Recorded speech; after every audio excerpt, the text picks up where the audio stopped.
तीन शिरी सहा हात तया माझा दंडवत. श्री स्वामी समर्थ. नमस्कार स्वामी भक्त हो, स्वागत आहे तुमचं पुन्हा एकदा नवीन व्हिडिओमध्ये. या व्हिडिओचं शीर्षक आहे गुरुचरित्राचे पठण. त्याआधी व्हिडिओ पूर्ण पहा आणि चॅनलला सबस्क्राईब केलं नसेल तर आत्ता सबस्क्राईब करून घ्या. चला व्हिडिओला सुरुवात करू. तुमच्या आयुष्यात दुःखाचे डोंगर कोसळले आहेत का? सर्व मार्ग बंद झाले असे वाटते का? मग थांबा, कारण जिथे मानवी प्रयत्न संपतात तिथे दत्तगुरूंची कृपा सुरू होते. श्री गुरुचरित्र हा केवळ ग्रंथ नसून भक्तांच्या हाकेला धावून जाणारे साक्षात चैतन्य आहे. ज्या घरात या ग्रंथाचा वास असतो तिथे संकट टिकूच शकत नाही. पण हे संकट निवारण नक्की कसे होते? दत्त महाराज आपल्या भक्तांसाठी कसे धावून येतात हे जाणून घेण्यासाठी ही मालिका शेवटपर्यंत पहा. आजच्या पहिल्या भागात आपण पाहणार आहोत गुरुचरित्र हे संकटात नेमके काय चमत्कार घडवते. निर्गुण पादुकांचा चमत्कार. गाणगापूरच्या निर्गुण पादुका हे दत्त महाराजांच्या वास्तव्याचे जिवंत पुरावे आहेत. गुरुचरित्रात सांगितले आहे की जेव्हा एखादा भक्त अत्यंत व्याकुळ होऊन महाराजांना हाक मारतो तेव्हा महाराज आपल्या पादुकातून प्रकट होतात. असाच एक चमत्कार घडला होता एका असाध्य रोग झालेल्या भक्तासोबत. वैद्यकीय शास्त्राने हात टेकले होते, पण गुरुचरित्राच्या पठणाने त्या भक्ताला जीवदान मिळाले. हे केवळ पुस्तक नाही, तर ही एक भक्ती आहे जी मृतालाही जिवंत करू शकते. तुमचा विश्वासच तुमच्यासाठी चमत्कार घडवतो. जर तुमची भक्ती खरी असेल तर महाराज आजही तुमच्या संकटात धावून येतात. कठीण काळ आणि पारायण. जेव्हा घरामध्ये आर्थिक चणचण असते किंवा कर्जाचा डोंगर वाढतो तेव्हा मन विचलित होणे स्वाभाविक आहे. अशावेळी गुरुचरित्राचे सप्ताह पारायण हे रामबाण उपाय ठरतो. ग्रंथातील सिद्ध मंत्रांचे उच्चारण केल्याने घरातील नकारात्मक ऊर्जा नष्ट होते आणि लक्ष्मीची कृपा प्राप्त होते.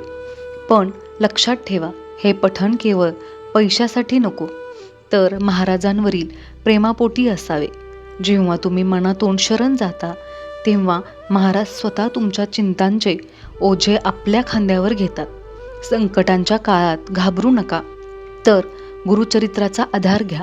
महाराज तुमचा हात कधीच सोडणार नाहीत, हा विश्वास ठेवा. भक्ताची हाक आणि महाराजांचा प्रतिसाद. दत्त महाराज हे भक्तवत्सल आहेत. त्यांना भपका नको असतो, फक्त मनाची ओढ हवी असते. गुरुचरित्रातील प्रत्येक कथा आपल्याला हेच शिकवते की ज्याने अनन्य भावाने हाक मारली त्याचा उद्धार झालाच. मग ते श्रीपाद वल्लभ असोत किंवा नृसिंह सरस्वती, त्यांनी भक्तांसाठी नेहमीच नियम बदलले आहेत. तुमच्या जीवनात कितीही मोठे संकट आले तरी एकदा महाराजांना आई म्हणून हाक मारून पहा. तुमच्या डोळ्यातील अश्रू पुसण्यासाठी ते अदृश्य रूपात तुमच्या पाठीशी उभे राहतील. हा अनुभव घेण्यासाठी गुरुचरित्रातील 7वा अध्याय पुन्हा एकदा वाचा. तुमचे संकट नक्कीच हलके होईल. मानसिक शांती आणि दत्तभक्ती. आजच्या धावपळीच्या युगात मानसिक तणाव हे सर्वात मोठे संकट आहे. चिंतेमुळे झोप लागत नाही आणि मन सैरभैर होते. अशावेळी गुरुचरित्राचे वाचन किंवा श्रवण करणे हे मनासाठी औषधासारखे काम करते. ग्रंथातील कथा ऐकताना मनाला एक वेगळीच शांतता लाभते. दत्त महाराजांचे स्मरण केल्याने मनातील भीती निघून जाते आणि निर्णय घेण्याची शक्ती मिळते. हे संकट निवारणाचे पहिले पाऊल आहे. जेव्हा मन शांत असते तेव्हाच संकटातून मार्ग सापडतो. म्हणून रोज किमान 15 मिनिटे गुरुचरित्राचे वाचन करा आणि दत्त महाराजांचे अस्तित्व आपल्या सभोवताली अनुभवा. अन्नाचा चमत्कार. माधुकरी. गाणगापूरची माधुकरी हा एक अद्भुत चमत्कार आहे. गुरुचरित्रात वर्णन केल्याप्रमाणे महाराज आजही दुपारच्या वेळी गाणगापुरात माधुकरी मागण्यासाठी येतात. ज्या भक्ताने महाराजांना अन्न दिले त्याच्या घरात अन्नाची आणि धनाची कधीच कमतरता भासत नाही. हा चमत्कार आजही अनुभवास येतो. जर तुम्हाला गरिबीतून मुक्त व्हायचे असेल तर गरजूला अन्नदान करा आणि गुरुचरित्रातील अन्नपूर्णा मातेचे महात्म्य वाचा. दान आणि भक्ती यांचा संगम झाला की दारिद्र्य दूर पळते. महाराज आपल्या भक्ताला कधीच उपाशी झोपू देत नाहीत. हा गुरुचरित्राचा सर्वात मोठा संदेश आणि अनुभव आहे. संरक्षणाचे कवच. बाहेरच्या जगातील वाईट शक्ती, नजरदोष किंवा शत्रूचा त्रास यापासून वाचण्यासाठी गुरुचरित्र हे एक अभेद्य कवच आहे. या ग्रंथात अशा अनेक कथा आहेत जिथे महाराजांनी आपल्या भक्तांना दुष्ट शक्तीपासून वाचवले आहे. जर तुम्हाला वाटत असेल की कोणाची तरी वाईट नजर लागली आहे, तर गुरुचरित्राचा सिद्ध मंत्र आपल्या घरात लावा. ग्रंथाचे तेज इतके प्रखर आहे की कोणतीही नकारात्मकता तिथे टिकू शकत नाही. हे केवळ आध्यात्मिक नाही, तर वैज्ञानिकदृष्ट्याही ऊर्जा बदलणारे शास्त्र आहे. दत्त महाराजांच्या आशीर्वादाने तुमचे घर आणि कुटुंब सदैव सुरक्षित राहील याची खात्री बाळगा. व्यंधत्व निवारण आणि दत्तकृपा. अनेक वर्षापासून संतती सुख न मिळणे हे पालकांसाठी मोठे दुःख असते.